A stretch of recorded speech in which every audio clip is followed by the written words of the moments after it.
soir. Ludovine de la Rochère. Ça me fait plaisir que vous soyez là parce que la dénatalité, je trouve que c'est vraiment peut-être le sujet le plus important dont on ne parle pas beaucoup non plus dans les médias. Parce qu'évidemment, la famille, la femme qui fait des enfants, c'est pas le sujet justement le plus important peut-être pour cet espace médiatique. Et vous vouliez intervenir parce que, oui, avec des solutions peut-être. Avec un certain nombre de solutions.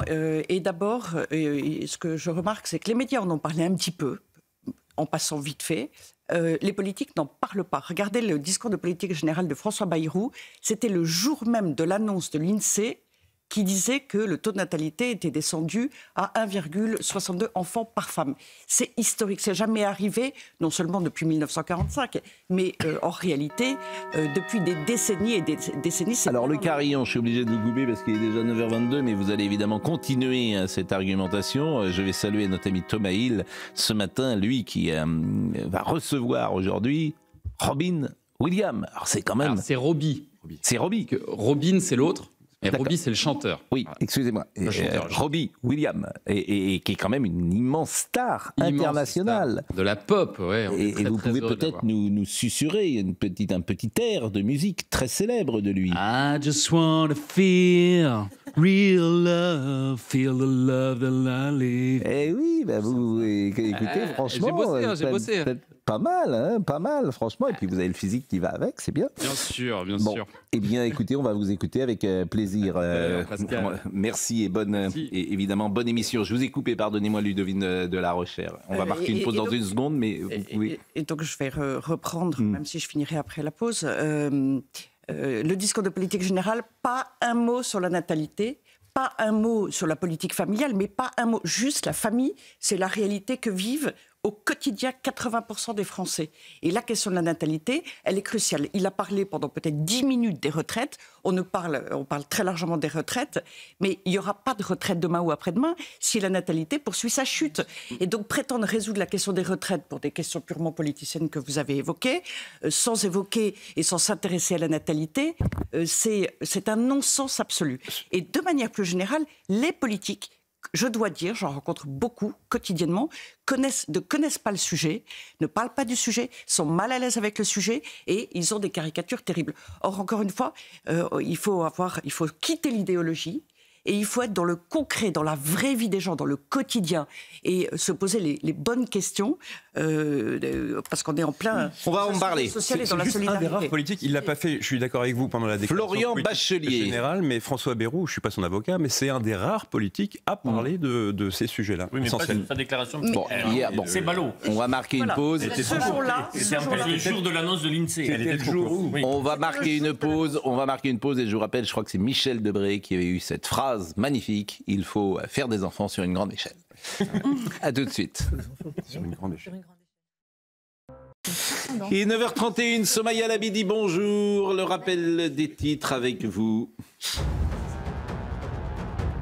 Bonjour Pascal, bonjour à tous. Depuis de trop nombreux mois, nous n'avons pas de nouvelles d'Ofer Calderon et Ohadia Alomi. Les mots ce matin du ministre des Affaires étrangères qui réagissait à l'annonce d'un accord de cessez-le-feu entre le Hamas et Israël.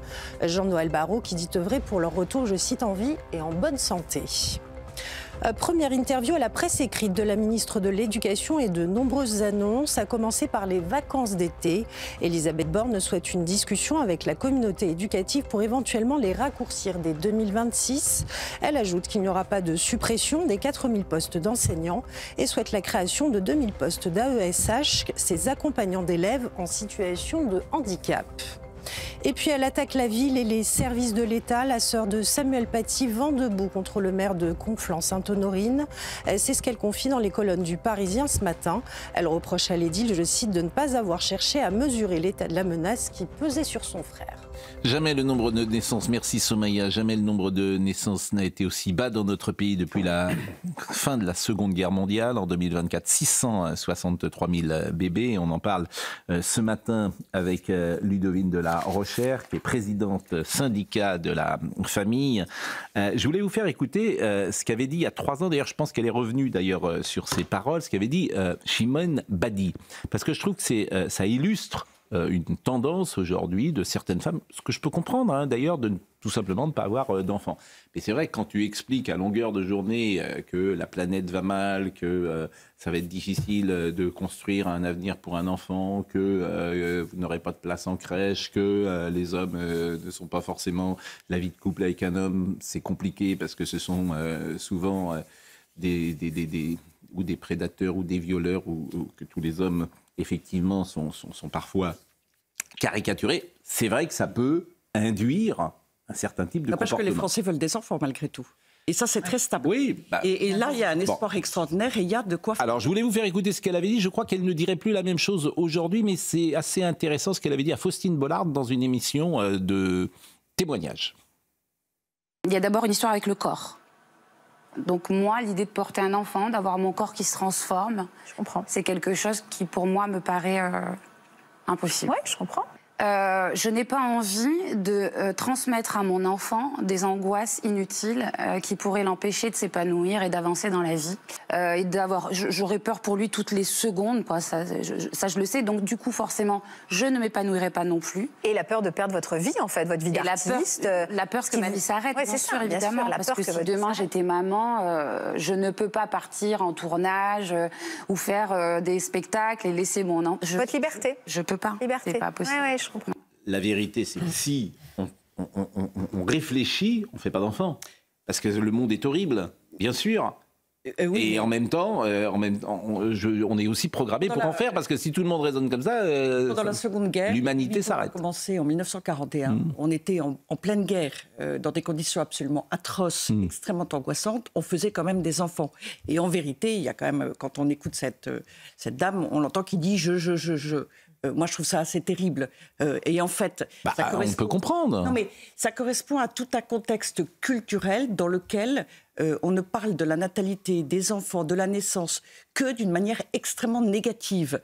Alors qu'on pourrait tout à fait, à l'inverse, mettre en valeur ce qu'apporte de manière absolument inouïe et incroyable dans la vie d'une femme, mais d'un homme aussi, la maternité et la paternité. C'est inouï. La vie qui vient, la vie qui arrive, la grossesse, mais c'est fabuleux. Mais c'est pas très à la mode, disons-le. C'est un peu ringard, les valeurs de la famille. Mais tout ça correspond à une approche inconsciemment qu'on laisse passer, qui est très idéologique et qui ne cesse de critiquer. Et est-ce qu'on peut isoler un profil, ces jeunes femmes qui souhaitent avoir un enfant, mais qui jugent aujourd'hui que la précarité de l'existence fait qu'elles vont reporter leurs décisions. J'ai autour de moi des jeunes qui aimeraient avoir ces enfants, mais qui n'ont pas encore une stabilité professionnelle, qui ont de la crainte et l'absence de vraie politique. Vincent Herouet, ça le fait réagir.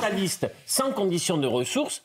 On a eu de belles politiques. Sabrina qui n'a pas parlé. Sabrina, mais moi je les ai. Sabrina et après Vincent Herouet. Ils existent. Ils sont à côté de moi. Vincent Ils ne sont pas bidons. Il y a un proverbe juif qui dit qu'un enfant vient avec son pain.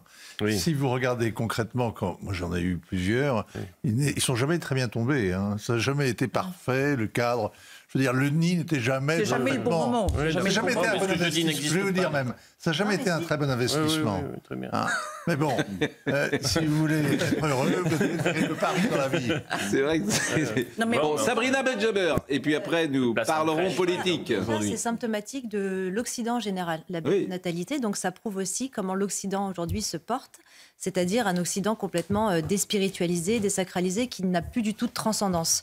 C'est aussi une anthropologie, malheureusement, de l'homme moderne, c'est-à-dire court-termiste, qui vit à travers, justement, les réseaux sociaux, qui devient une espèce d'unité statistique, algorithmique, isolée des autres, où il y a quasiment plus de liens sociaux aujourd'hui qui favorisent déjà l'engagement. Et puis, bien sûr, une conception idéologique de la famille, où, malheureusement, le progrès aujourd'hui, c'est l'euthanasie, c'est l'IVG. Il n'y a plus du tout de perspective et de prospective vers l'avenir de nos enfants.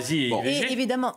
c'est l'idéologie, excuse-moi, de la fin de la vie. l'IVG, malheureusement, c'est la fin de la vie. C'est pas une conception, organique. C'est pas une conception idéologique, c'est une conception organique, l'avortement, malheureusement, Olivier. L'avortement, c'est la fin de la vie. Justement, c'est pas une question de liberté de le faire, c'est une question de conception organique. Juste deux mots, je pense qu'on ne fait pas d'enfants parce que l'État vous autorise à faire des enfants ou vous enjoint à faire des enfants. Non. Mais alors en revanche, c'est un grand mythe. En revanche, voilà, je suis d'accord, il y a un aspect civilisationnel et je suis plus optimiste que vous sur l'après-Covid, moi justement, et sur le retour des valeurs de la famille et du cercle familial qui devient une protection. Je suis plus optimiste que vous.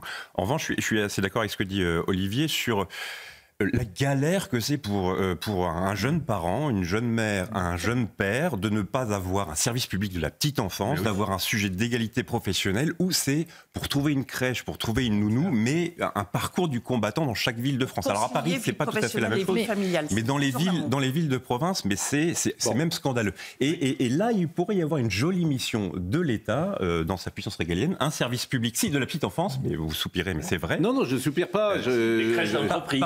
Mais ça c'est aux entreprises de faire. Mais je suis d'accord avec vous. Bon, et congé parental. Alors attendez, justement, si vous me permettez. Pour moi, c'est pas ça. Bon, et dernier mot. Alors. Dernier mot et après on parle des retraites. Les Français veulent bien davantage d'enfants. La première difficulté, c'est concilier sa vie professionnelle et vie familiale, ce que vous évoquiez. Là-dessus, on est complètement à côté de la plaque. On parle de la crèche en permanence. Une place de crèche, c'est 2 000 euros par mois, par enfant. Synthétisons. On n'en a pas les moyens. Il faut libérer le congé parental, il faut le revaloriser, il faut donner le choix aux parents. Il y a d'autres solutions et d'autres possibilités. La politique familiale, il faut la reconstruire, mais il faut aussi lui donner de la stabilité et il faut également la simplifier. Et puis, on doit prendre en compte la famille dans toutes les décisions politiques. On doit avoir un ministère de plein exercice. On doit avoir un politique de poids lourd qui prend en charge. On a un ministère de la famille. On a un ministère de la famille. On a un ministère qui comprend l'emploi, la santé, les solidarités, les familles, avec Catherine Vautrin. Donc en fait, c'est vraiment le sujet. La retraite. La retraite. On passe à la retraite.